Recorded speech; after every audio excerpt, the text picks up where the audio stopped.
Welcome to African American History Lesson 59. In this video, we will explore Black women's leadership and their work in establishing grassroots organizations during the Civil Rights Movement. Behind every mass march, voter registration drive, and courtroom victory of the Civil Rights Movement were Black women whose organizing power shaped the course of American democracy, often without national recognition or headlines. Black women were the backbone of the Civil Rights Movement. As strategists, educators, fundraisers, protest organizers, and political theorists, they advanced both the goals of major civil rights organizations and the transformative work of grassroots activism. Leaders such as Ella Baker, Septima Clark, Fannie Lou Hamer, and Diane Nash helped shift the movement's center of gravity from courtroom litigation to community-based resistance, emphasizing collective leadership and empowerment from the bottom up. While some worked within national organizations like the NAACP, the SCLC, and SNCC, many others built power through local churches, citizenship schools, unions, and neighborhood associations.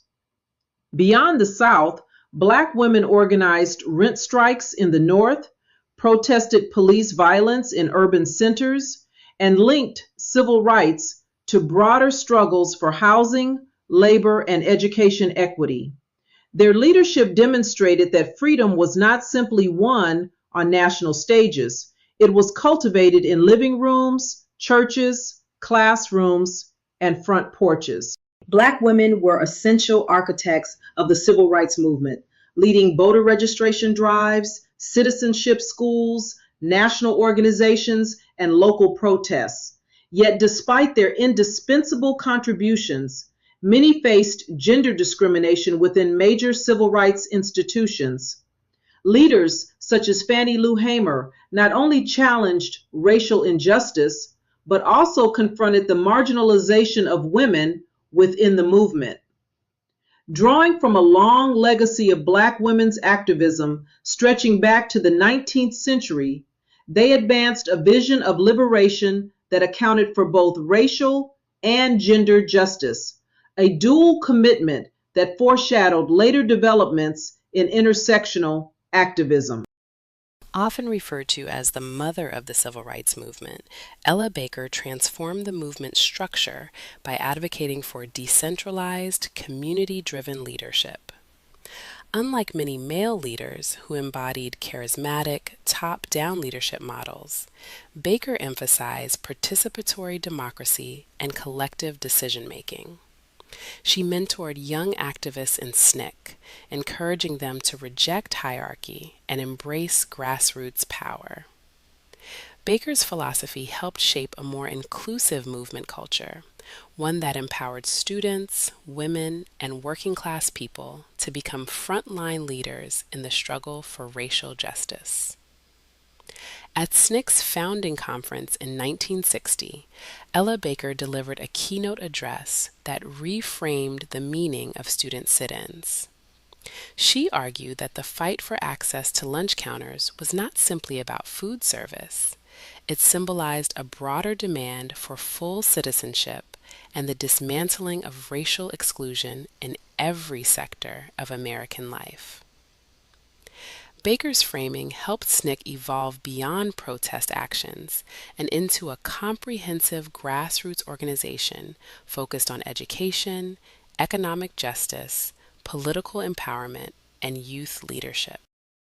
The SNCC position paper, Women in the Movement of 1964, is one of the earliest internal critiques of gender inequality within the civil rights movement. Though written anonymously by a member of SNCC, the document is widely recognized as a foundational feminist text that highlighted the contradictions between the movement's fight for racial justice and its often patriarchal internal dynamics. In the paper, the author compares the status of women in SNCC to the position of Black people in society. Both groups were asked to support and uplift others, but were rarely empowered with decision-making authority or given credit for their leadership. The paper challenged male-dominated leadership structures and called for full inclusion of women in every aspect of movement organizing. The paper did not deny the importance of collective struggle. Rather, it insisted that liberation must be comprehensive, not partial. Circulated within SNCC's ranks, the document sparked intense debate and helped lay the intellectual groundwork for later expressions of Black feminism and intersectional thought. It also served as an early critique of sexism in progressive spaces, insisting that the civil rights movement had to live up to its own democratic ideals. Dorothy Height served as president of the National Council of Negro Women, NCNW, for 4 decades. As president, she led initiatives addressing issues ranging from Black women's political empowerment to voter education, child care, and housing. Height was often one of the few women at the table during civil rights events, including the March on Washington. Though she worked behind the scenes, her strategic vision and institutional leadership ensured that Black women's voices, needs, and perspectives remained central to national organizing efforts. Though much attention has focused on civil rights battles in the South, powerful grassroots organizing also occurred in cities like Chicago. In the mid-1960s, the Coordinating Council of Community Organizations, CCCO, mobilized residents to challenge deeply entrenched school segregation, inadequate housing, and discriminatory hiring practices in Chicago.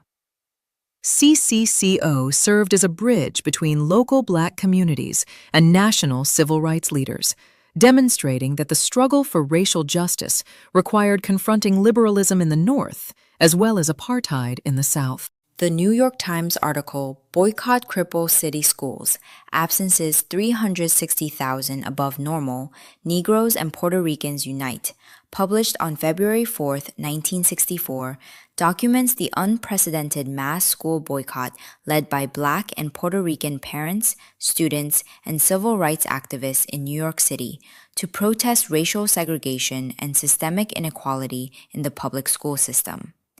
The article reported that more than 360,000 students, nearly half of the city's total enrollment, refused to attend school, marking the largest single-day civil rights protest in U.S. history. The action challenged the notion that segregation was only a problem in the South and highlighted the urgency of addressing educational injustice in cities in the North.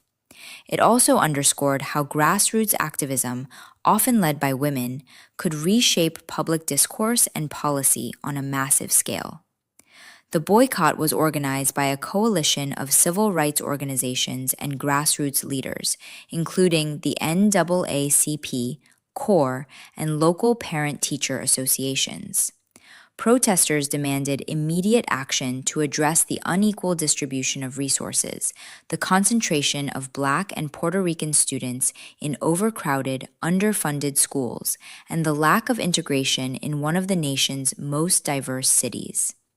The article provides a contemporaneous record of the scale and impact of the protest, highlighting the coordinated efforts of marginalized communities to expose and disrupt structural racism outside the South. It also illustrates how the civil rights movement extended into cities in the North and tackled issues of educational injustice that still resonate today. Black women were not only the lifeblood of the civil rights movement, they were its visionaries, strategists, and community builders. From Ella Baker's philosophy of participatory democracy to the mobilization of school boycotts and neighborhood protests in cities like Chicago and New York, Black women led with a commitment to justice that was both intersectional and deeply rooted in lived experience. Their work expanded the scope of the movement beyond national organizations and Southern landmarks, embedding the fight for civil rights in classrooms, churches, unions, and city streets across the country. Although often denied recognition in male-dominated leadership structures, their transformative leadership left an indelible impact, reshaping not only the civil rights movement, but also the very meaning of American democracy.